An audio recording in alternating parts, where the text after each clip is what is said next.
afternoon, everybody. Welcome to the latest edition of the Stephen A. Smith Show, coming at you as I love to do every weekday over the airwaves of ESPN Radio, of course, 250 markets across the country, plus Sirius XM, ESPN Style, Channel 80. Number to call up, as always, is 888-729-3776. That's 888-SAY-ESPN. Got a jam-packed show coming your way, some NFL talk to get into. Matt Patricia and Josh McDaniels and whether or not they're deserving of being head coaches in the National Football League. We'll get into all of that. Plus LeBron James and the Cleveland Cavaliers. How much trouble legitimately are they in after getting waxed by the Golden State Warriors last night? It was a competitive game, but Kevin Durant is coming. I've said it many, many times. He's not just coming for a title. He's coming for LeBron James, and he continues to show it every time they step out on a court against one another. We'll talk about that as the show progresses today, right here with the Stephen A. Smith Show, ESPN Radio. But it's time for Straight Talk, brought to you by Straight Talk Wireless, best phones, best networks, no contracts. We know where I'm going. We know where I'm going. The Houston Rockets showed up at the Staples Center last night to go up against the Los Angeles Lakers. At a time when they went up against, Los Angeles Clippers, I apologize. CP3, his first game at the Staples Center against the Clippers since he was traded. And by the way, he was traded at his own behest because he turned down a 5-year, $200+ million deal to stay with the Clippers. Some have found that highly questionable considering the fact that he's 32 years of age with an injury-prone history, at least to some small degree. Everybody recognizes that. Nevertheless, I consider him one of the greatest point guards to have ever played. I consider him one of the elite point guards in NBA history, a future Hall of Famer. There is no doubt about that. However, having said all of that, on this particular day, we have to talk about the great Chris Paul, CP3, in an entirely different light than I'm accustomed to talking about him. We have to talk about him in a fashion where negativity and fault gets aimed in his direction. There's no way around this. There's no way around this. The Houston Rockets couldn't hit the backside of Broadway last night. As a result, lost the game to the Los Angeles Clippers, who have now won their 5th straight.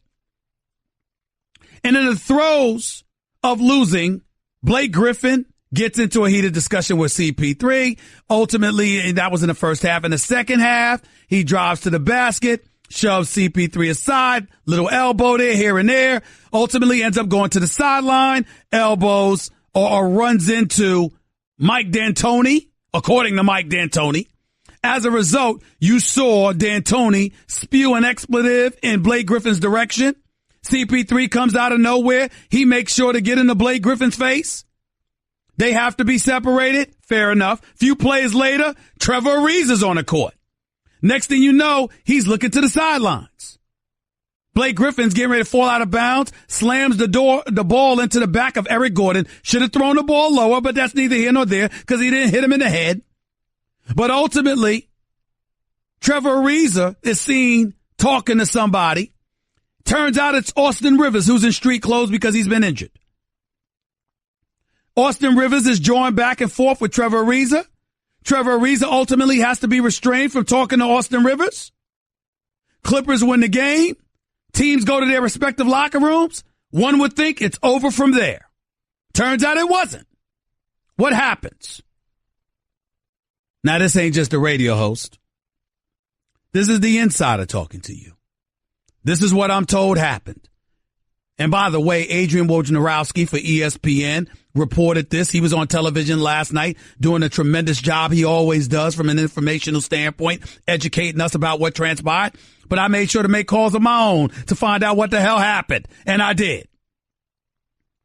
The Clippers are in the locker room. There's a back or side entrance to the Clippers locker room. It's where the players eat. But there's also an entrance beyond that point that gets you in through the back way into the Clippers training room. There's one person that would know that for the Houston Rockets.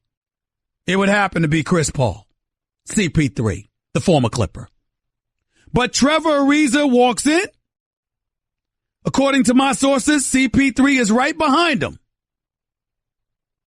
According to my sources, Trevor Ariza starts screaming in the direction of an Austin Rivers and to a lesser degree, Blake Griffin. DeAndre Jordan sees this because his locker is closest to the training room, which I would happen to know because I've been in that locker room and I know where DeAndre Jordan's locker stall is. And DeAndre Jordan says y'all don't belong in here and y'all ain't getting past me. And then out of nowhere comes James Harden. But outside of the locker room, at least 6 additional members of the Houston Rockets, according to my sources, are looking to get in the locker room. Here's the crux of it all.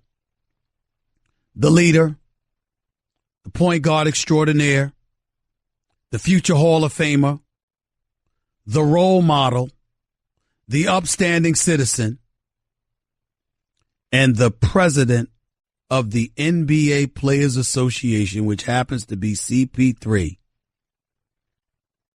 According to the Clippers, my sources with the Clippers and my sources that were in the locker room, CP3 did absolutely positively nothing to stop anybody.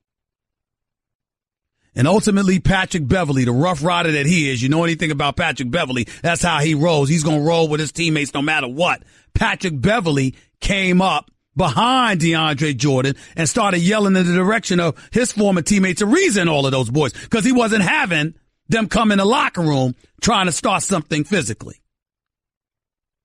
Clearly, the NBA will conduct an investigation. It is entirely plausible that suspensions may come down, if not at least fines. And the person that I'm looking at is CP3. Now, let me say this. I did a final take today on First Take on ESPN. And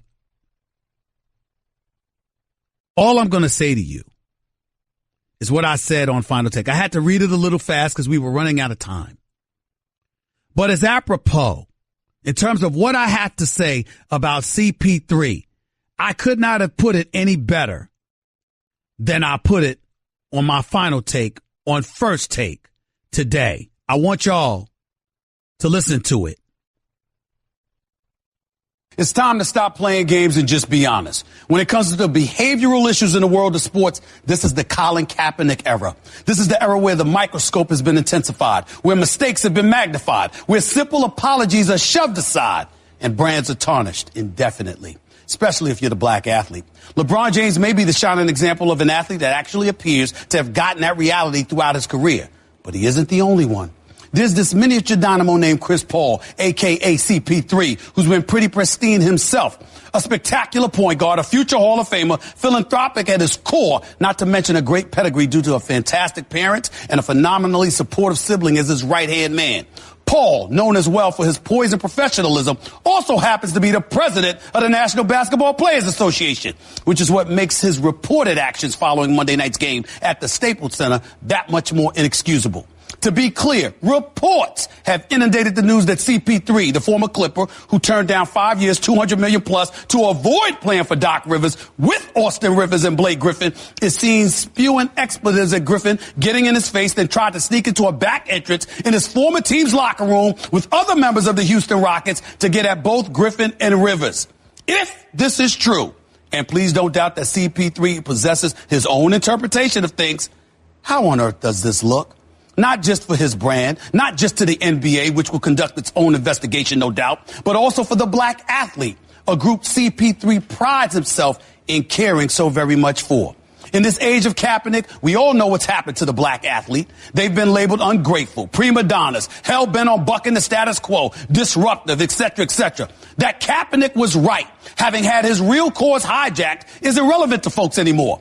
They've adopted their own belief. Just ask the NFL about their ratings, and you'll get the picture. Few know this better than CP3. Few comprehend its significance and works more tirelessly to debunk such idiocy and stigmas. Except it appears he didn't last night, purportedly with some of his teammates, on a day we're celebrating Dr. Martin Luther King, no less.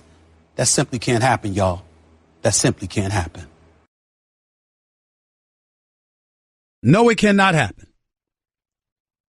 On the day that we're celebrating Dr. Martin Luther King, arguably the greatest civil rights leader ever known, who preached nonviolence, an abundance of athletes, all of which were primarily black, were tempted or appeared willing to engage in violence. And one of the people in the middle of it all, it is one of the most upstanding professional athletes we will ever encounter, who cares about his image, who cares about family, who cares about his reputation, and who happens to be the president of the Players Association. We'll find out more in the hours and days and weeks and months ahead. But one thing is clear. Regardless of what level of affection or lack thereof Chris Paul may have had for Austin Rivers, for Blake Griffin, for Doc Rivers, you cannot find yourself in this kind of situation. It just looks bad.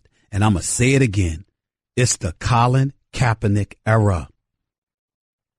Fair or not, because of an issue that has been hijacked, you have folks out there looking at the modern day black athlete, viewing them as unappreciative, ungrateful, and too willing to buck the system instead of going out there and performing. And they're looking for an excuse to turn against you, which the NFL and its troubles have shown. It may not be fair. I damn sure don't think it is, nor do I think it's right.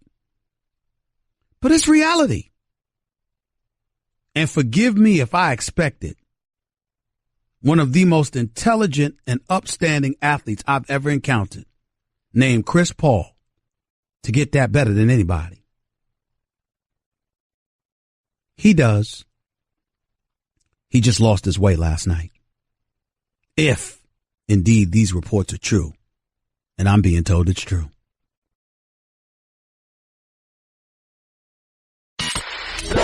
You're listening to the Stephen A. Smith Show podcast. Let me be very, very clear about who I am and what I'm about when it comes to issues like this. I'm not trying to get on CP3. I got love for CP3. He's a good man. He's a great player, and he's a future Hall of Famer. I've had the pleasure of meeting his parents on many occasions, speaking to his brother on many occasions, not just him, some of the best people I know. That's not what this is about. This is about reminding them and all of these athletes out here, especially the black athlete. Times are different. Times are different. We don't like it. Listen, let me be very, very clear. And I'm not trying to make this some Colin Kaepernick discussion. All right? So I'm not going to entertain that. I'm just speaking factually. The Colin Kaepernick issue was hijacked. Colin Kaepernick was not disrespecting the flag.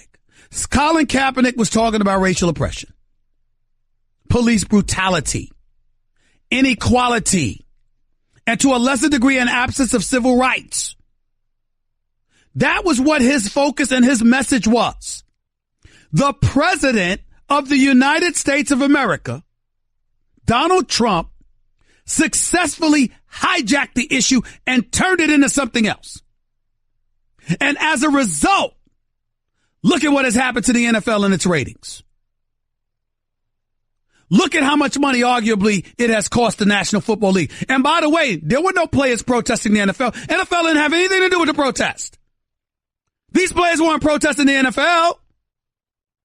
They used the NFL platform to bring attention to a bigger issue at the expense of billionaires whose hands they have extended to get money from. That's a fact. I'm not saying they were wrong. I'm not judging anybody. I'm telling you fact. The NFL players, unless you were protesting the owners, understand that the owners think differently than you. If they're white billionaires or Pakistani, Their issues may be different than African Americans throughout the United States of America. That's just a fact. So their view is different. Their vantage point is different. And as a result, because of what happened with Colin Kaepernick, you think white folks and other folks out there in the world that had a problem with Kaepernick's position are just looking at NFL players? No, they're not. They're looking at him as a black man, complaining about folks who are not black. They have personalized it and as a result have turned their ire towards you if you are acting in a fashion that they deem unnecessary, unwarranted, or offensive. That is a fact. That is a fact. And so because of that, knowing that, everything that you do, you have to take that into account before you act. So if you're LeBron James and you speak up about MLK and you use that as an opportunity to address the president and his divisive tendencies, I understand. You use that and you want to bring attention to the issue of inequality, of unemployment, of immigration, or whatever the case may be. I understand that. Tell me what last night's incident at the Staples Center involved visiting players trying to get into the home team's locker room to get physically at a couple of players on the home team. What does that have to do with the kind of issues we're talking about here? Absolutely nothing, except with this one respect. It's violence. On Martin Luther King Jr. holiday. How do you think naysayers and critics looking for an excuse to get at you are going to react to that fodder you handed to them on a silver platter?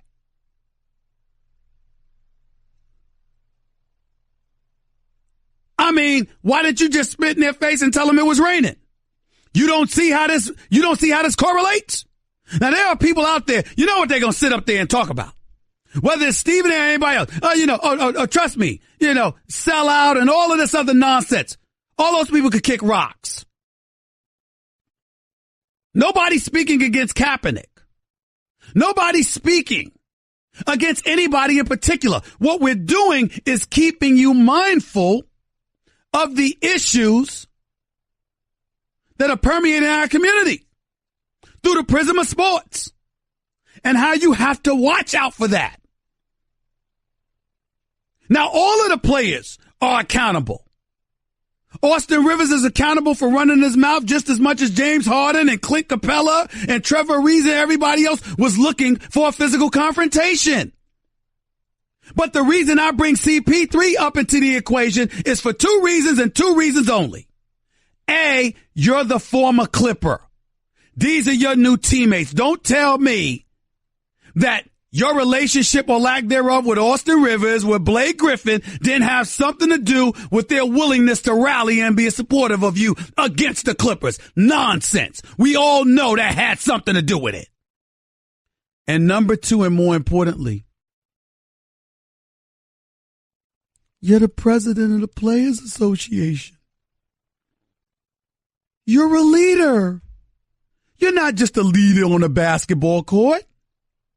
You're not just a leader because of your greatness and your future Hall of Fame stature. You're not just a leader because of the guidance and the counsel you provide to some of these youngsters on a come up. You're not just a leader because you're going to be one of the highest paid players and you're a star in the NBA. You're actually officially via a title, a leader in the NBA because you're a leader of the Players Association. When the NBA wanted to negotiate a multi-billion-dollar deal, you were sitting across the table from the owners. Michelle Roberts can't approve a deal without your approval. You're the leader.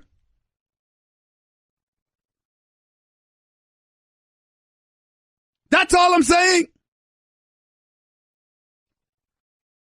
As an upstanding citizen in terms of how to conduct yourself and what have you, I don't know too many people better than Chris Paul. This is not some indictment against the character of Chris Paul or anything like that. This is talking strictly about last night. You cannot find yourself in that position. It cannot happen. Not from you, not Chris Paul. Clint Capella, Trevor Ariza, it's all unadvisable. Austin Rivers, fine, it's all non-advisable. I get it. But CP3 cannot have his name associated with this. Great guy, great player. Great family man. Proud to know him. He dropped the ball last night. Just because he was involved. 888-729-3776. That's 888-SAY-ESPN. Back with your calls and more in a minute. You're listening live to the Stephen A. Smith Show. ESPN Radio. Guess what? You're in the middle of the Stephen A. Smith Show podcast. Damn it, I mean it! I enjoy taking positions that I have to take against some of the guys that I have such incredible respect for. And CP3 is one of them. The flip side to it is that you got to call it like you see it. And you got to highlight a particular position that you take without castigating a person's character and overall persona. And there's certainly no reason to do that here with a guy the quality of a CP3. I just disagree with what happened last night, according to what I've heard and according to what's being reported. And Charles Barkley was on TNT talking about, this is why you hate the media, because they tried to bait Chris Paul into answering something negative about Blake Griffin. Well, excuse me, that's because there is something about Blake Griffin that he obviously feels. That's a story. CP3 passed up and this is what I want to say, Charles Barkley. If I was in his face, I'd say it, but it was over Twitter, so I'm not going to bother him, but I love my brother. But here's the reality. Chris Paul walked away from $200 million. So he didn't have to play for them. So he didn't have to play for Doc Rivers. So he didn't have to play with Austin Rivers. What are y'all talking about?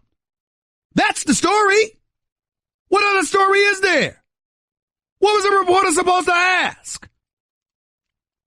And if there was nothing that was going on, Charles Barkley, well, then why would CP3 and the Houston Rockets try to get in the locker room afterwards? So you're telling me to let it go? I know you got a radio show. Yes, I do. I have a national radio show. 250 plus markets across the United States of America, plus my national television show. Yes, I do. But that is beside the point. The point is that it's a legitimate story. It's almost like Rick Carlisle, Stan Van Gundy, and Steve Kerr and everybody talking about LeVar Ball, talking about Luke Walton was not a story. It considered a source, and Greg Popovich is added to that list. Well, his son is the number 2 overall pick, who happens to be the point guard of the Los Angeles Lakers. I mean, if I sit up there, all right, and Carmelo Anthony is still on the Knicks, and I'm his brother, and I say Kristaps Porzingis is trash, I don't give a damn about him. As far as I'm concerned, he's hurting my brother's game. He's the one that's trying to get my brother traded. You don't think that's a story? Of course it is. Of course it is. I mean, it's unbelievable. I'm not going to even bring up the fact that a whole bunch of folks without a journalism degree want to tell people how to do journalism. I'm not going to bring up the fact that, excuse me, none of us would matter if folks were playing in front of empty seats and nobody was watching us on television or listening to us on radio. I'm not going to get into any of that. Since we want to act like Joe Public is just non-existent and don't need to be informed about such things. I'll leave it alone. It's unbelievable. It's just unbelievable. 888-SAY-ESPN. That's 888-729-3776. Joel in New Jersey, you're live with Stephen A. What's up? Stephen, Joel, how are you, brother? I'm all right. Hear Go me ahead, out man. for a minute, Stephen. Hear me out. Because a lot of your fans don't know that you did play college basketball. And a lot of fans don't know that you did have them shorts on at one point. Some people just think that you're just talking from a journalistic aspect. People don't know that you are talking from a locker room. And especially when it comes to the NBA, I've been following you for a long time. And I had the privilege to be a ball boy for a guy named Fritz Massman and learn how to be a man from a guy named Otis Birdsong. And I am Caucasian. And inside those locker rooms, when people like Austin Rivers continue to to bait people, and when they don't even. This is my opinion. When they barely belong in the league, when they feel entitled because of the college they came from, and the college coach did his dad a favor. When Chris Paul just got tired of watching him be entitled, he lost it. I agree with you. He shouldn't have lost it. Stop right there. Austin Rivers is not great. But Austin Rivers doesn't deserve to be disrespected the way you disrespected him. Austin Rivers was a decent player at Duke. Austin Rivers is a decent player in the NBA. He's actually one of the better defenders, and he's not a scrub. I've seen plenty of players in the NBA significantly worse than Austin Rivers. I'm not going to tell you he's a star, and I'm not going to tell you there's anything great about his game. But you can do far worse on most teams than an Austin Rivers. I'm not going to disrespect him like that. That's not fair. He's not on the level of CP3, not even in the same stratosphere. CP3 is on another level than most. CP3 is great, and I understand that. But that doesn't give you nor anyone else an excuse to disrespect Austin Rivers so flagrantly. He is not a scrub. He is not a scrub. Entitlement. He doesn't come from the hard work that Chris. That's not fair. That's not fair. That's not fair, bro. I'm not going to lie to you. You're being prejudiced. You're being prejudiced against somebody with a relatively affluent background. And listen to me, Joel. Stop talking and listen, because I got your pipe down. Nobody hears you anyway. So just listen to what I'm saying to you. Austin Rivers, just because you come from an affluent background, because his daddy obviously was successful, doesn't mean you didn't work hard. It doesn't mean that you're a scrub. You might not have the want to that some others might wish you had in terms of somebody that's coming from a impoverished background that's starving for success and is willing to put their life on the line to win. Fair enough. But I got news for you. Austin Rivers, by all accounts, actually does work hard. And again, you could disagree with him chirping on the sideline. All of that's true.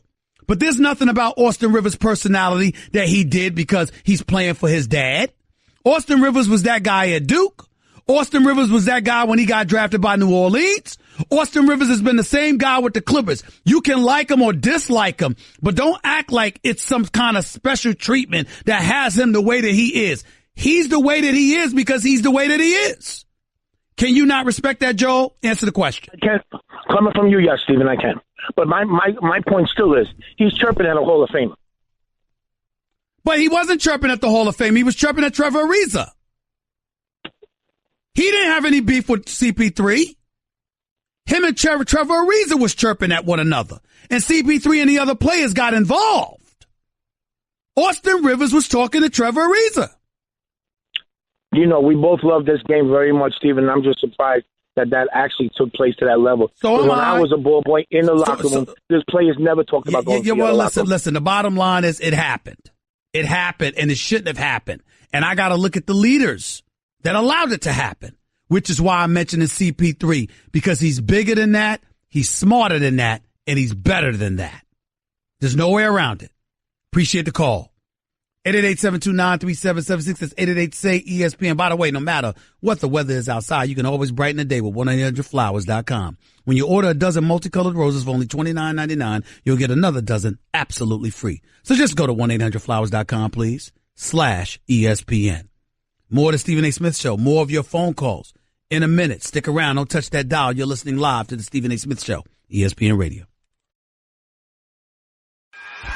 Guess what? You're in the middle of the Stephen A. Smith Show podcast. Damn it, I mean it!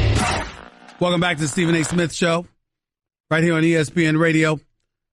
Hour number 2, I'll get into the Cavs, Warriors, what transpired last night, kind of things you need to look forward to as the show progresses. I'll also talk about who presumably the next Giants head coach is going to be, New York Giants, in the National Football League.